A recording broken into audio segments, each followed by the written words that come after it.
नमस्कार, पत्रिका टीवी की इस खास पेशकश में आपका स्वागत है। मैं हूं विकास सोनी। अब आपको मोहम्मद साहब की जीवनी मारवाड़ी में भी पढ़ने को मिलेगी। जी हां, और ये काम किया है झुंझुनू के राजीव शर्मा ने।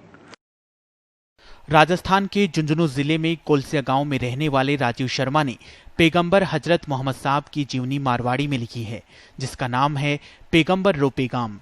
राजीव का कहना है कि ईद के मुबारक मौके पर देशवासियों के लिए उनकी ओर से ये तोहफा है ताकि हिंदुस्तान में सद्भाव का माहौल रहे। इससे पहले राजीव मारवाड़ी में हनुमान चालीसा, मारवाड़ी में आचार्य महाप्रज्ञ जी के उपदेश और उर्दू में शाम चालीसा का अनुवाद कर चुके हैं। उन्होंने बताया कि पैगंबर हजरत मोहम्मद साहब की जीवनी को मारवाड़ी में लिखने के पीछे उनका ये मकसद था कि जो लोग उनके उपदेशों को उर्दू में नहीं समझ पाते, उनको अपनी भाषा में लिखकर सद्भाव का संदेश दिया जाए।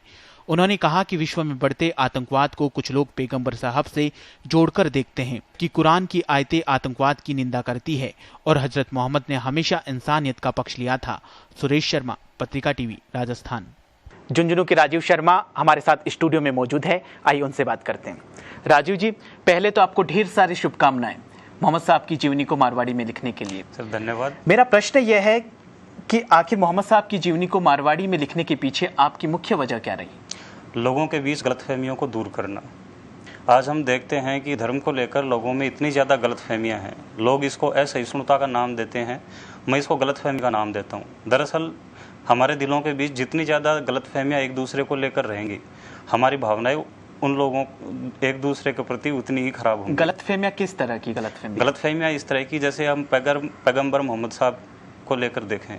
पैगंबर साहब के जो पैगाम है उसके बारे में लोगों का ये मानना है कि वे विदेशी थे। उनके जो उपदेश हैं वो सिर्फ अरब वालों के लिए हैं, जबकि अच्छाई के लिए न कोई सरहद होती है, न उसका कोई देश होता है, न उसका कोई खास मजहब होता है। वो पूरी इंसानियत के लिए होती है और पूरी दुनिया के लिए होती है।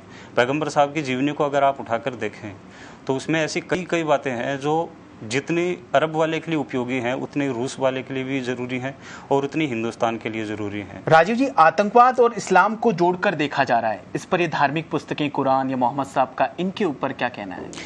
देखिए, इसमें मैं सिर्फ एक बात कहूँगा, कुरान की कोई भी अगर आप आयत उठाकर देख लीजिए, किसी भी सूरह को पढ़ लीजिए, उसमें कहीं पर भी आतंकवाद का समर्थन नहीं किया गया है। और कुरान पढ़ने से पहले आपको पैगंबर हजरत मोहम्मद सल्लल्लाहु अलैहि वसल्लम को पढ़ना चाहिए, जिन पर कुरान उतरा था।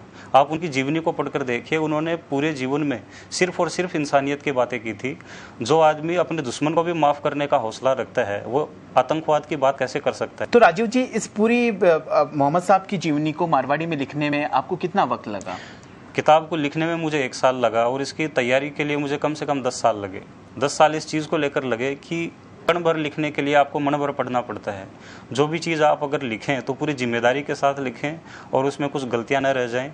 तो इसके लिए 10 साल तक मैंने सिर्फ और सिर्फ पढ़ाई की। जो विश्व के बड़े बड़े जो विद्वान हैं उनको पढ़ा और उनकी किताबें पढ़ने के बाद जैसा मैंने समझा उसको अपने नज़रिए से बयान किया है। तो 1 साल मुझे लिखने में लगे और 10 साल जो है इसकी तैयारी करने में लगे। और इस किताब को लिखने की प्रेरणा आपको किन से मिली?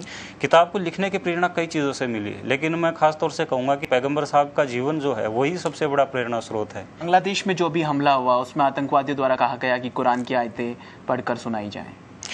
दरअसल बांग्लादेश के हमले पर तो मैं सिर्फ एक बात कहूंगा कि वे लोग जिहादी नहीं फसादी थे। क्या कुरान में या कहीं पर मोहम्मद साहब ने ऐसा कहीं जिक्र किया? जी नहीं, हरगिज नहीं। कुरान में जिस तरह के मैं भी बता चुका हूँ, कुरान में साफ साफ लिखा गया है कि जिसने एक बेगुनाह को कत्ल किया उसने पूरी इंसानियत का कत्ल किया। और इसमें एक चीज़ मैं और इसका जिक्र करना चाहूँगा कि आतंकवादियों ने वहाँ पर बंधक बनाए लोगों से कहा था कि आप कुरान की आयतें सुनाइए तो हम आपको जाने देंगे। जबकि आप कुरान उठाकर देख लीजिए, कुरान में कहीं पर भी नहीं लिखा कि कुरान की आयत जिसको कंठस्थ होगी उसी को जिंदा रहने का हक है।